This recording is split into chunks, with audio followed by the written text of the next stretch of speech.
Olá pessoal, tudo bem? Eu sou Edmilson Sá dos canais Ednews e Cultura Pop e Edmilson Sá Opinião, e hoje trazendo uma pequena discussão sobre alguns temas que eu acho que são extremamente relevantes, principalmente em momentos de pandemia mundial do coronavírus.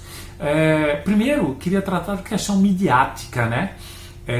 Os meios de comunicação, as mídias, e dá pra gente confiar?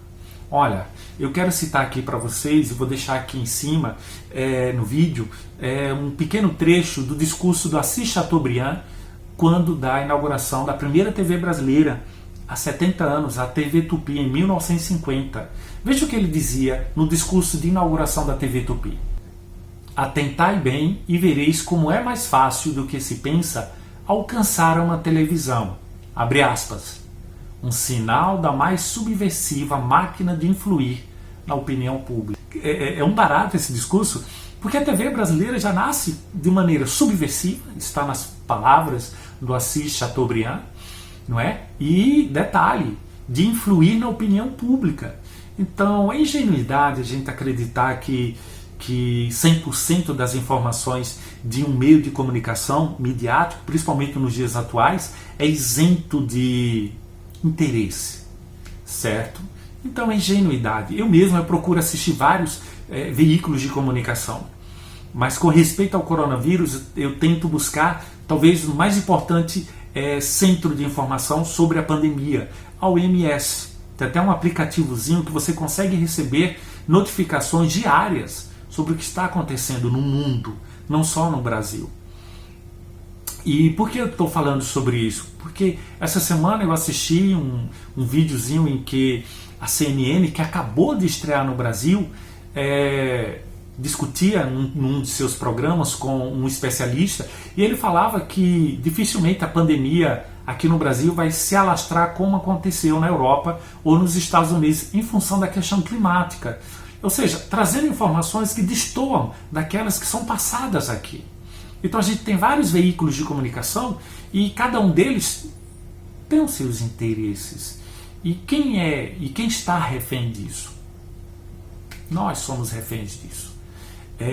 Não quero puxar para o lado do Grupo Globo, mas é o que mais está alinhado com respeito à OMS. Entra lá no site da OMS e vê o que eles têm falado sobre isolamento social.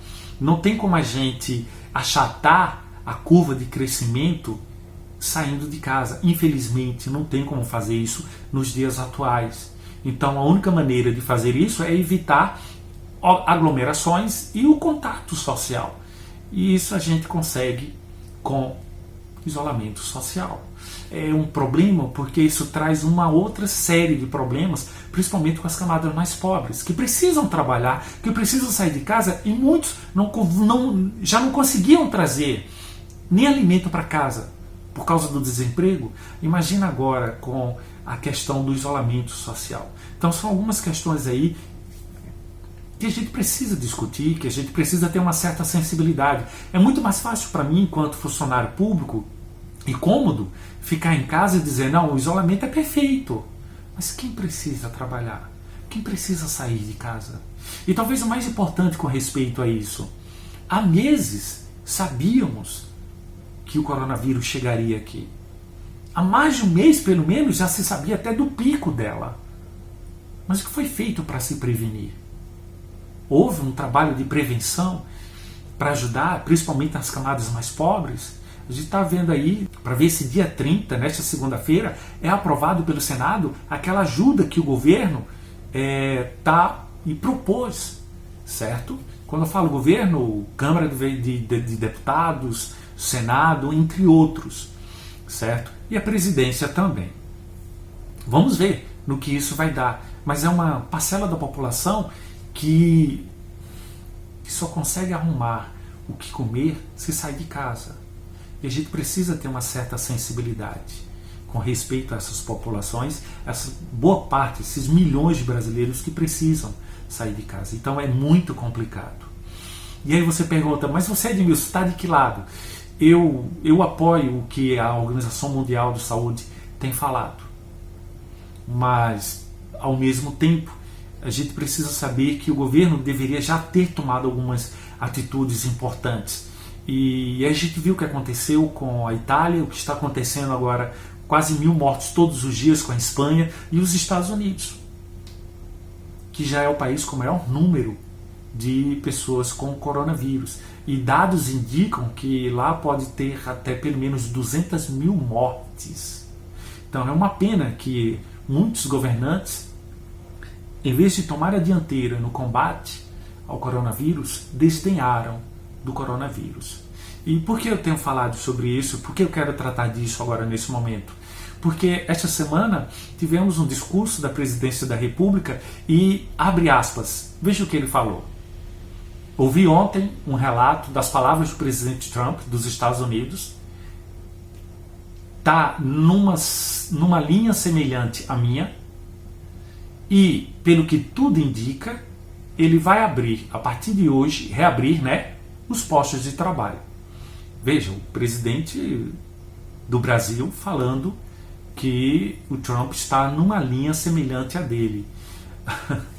Olha, é ingenuidade a gente pensar nisso, certo? Jamais o presidente Trump vai estar numa linha igual a ninguém. São os outros que se adequam a ele. Infelizmente sempre foi assim e sempre vai ser assim.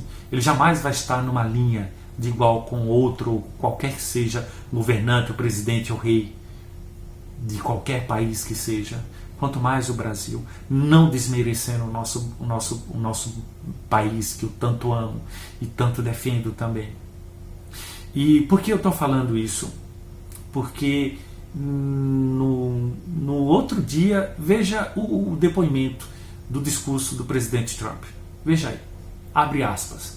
Trump afirmou na terça, dia 24, que gostaria que a reabertura do país ocorresse até a Páscoa. Em pronunciamento, o presidente americano agradeceu ao povo americano pelo enorme sacrifício que está fazendo. Abre aspas.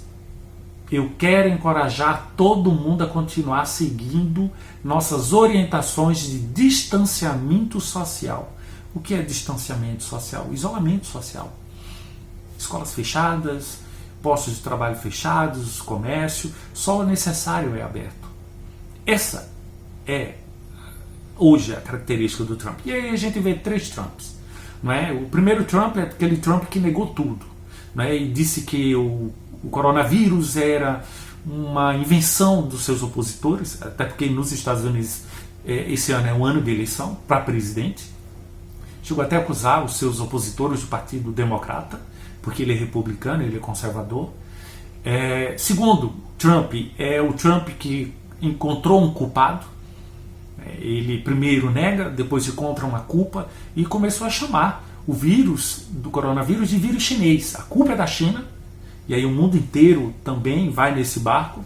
Mas hoje o Trump mudou. Houve um pronunciamento na Casa Branca, eu assisti ao vivo, no qual ele dizia que 2 coisas importantes.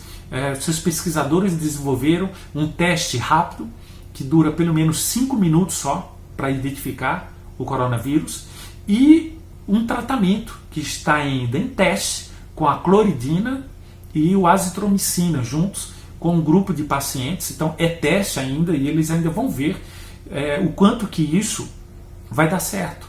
Então a gente vê hoje um Trump diferente, um Trump que hoje é líder, está liderando o combate ao coronavírus,